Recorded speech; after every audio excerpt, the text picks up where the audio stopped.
Federation of the International Cable TV and Telecommunication Association of the Philippines of FICTAP nanawagan sa mga telecommunication companies ug sa pipila ka grupo sa mga cable TV operators nga hiluton ang ilang issue kabahin sa nag-ung-ung karon nga Pinoy Bill o ang Senate Bill 2699 sa dili pa kini mamahimong usa ka balaod. Atong sayran sa report ni Mark Reggie Abella. Tumong sa Konektadong Pinoy o Open Access and Data Transmission Act ang maghupot sa nasod sa kusog og halapad nga access sa mga Pinoy sa internet connection. Pinaagi kini aron paghatag og kasayon sa mga kompanya nga mamahimong mabubo og puhunan sa telecommunication sectors.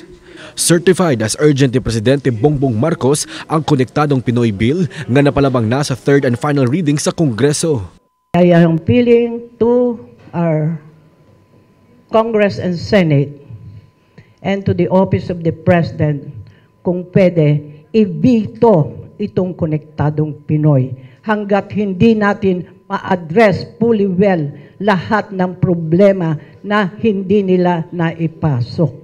Matod sa FICTAP, gipaluyuhan nila ang access sa mga Pinoy sa internet connection. Apan ilang gitataw nga ayan untang gisurhon usab sa kagamahanan nga matubag hapon sa kagamahanan ang mga telecommunications companies. They allow cable TV operators unregulated like that we are having now. Mas Casino pwede nang mag-operate ng bus ng internet. In one district area, there are about 25 to 27 cable operators. And you know what's happening?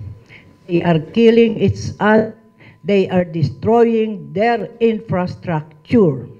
Matod sa Protekta Pilipinas, ang ayang siguraduhon sa balaod nga andam sa cybersecurity ang mga kumpanya nga mosalmot sa telecommunication sectors. The concern of many of the industry stakeholders is that the data transmission industry was widely opened such that there are certain segments of the industry that are sensitive in terms of national security.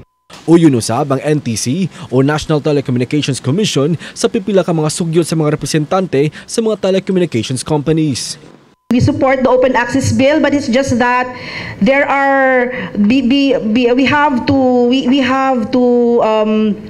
put measures so that it would be difficult if we open the floodgates and then unscrupulous players would go in. I mean, you know, NTC can only do so much, the government can only do so much.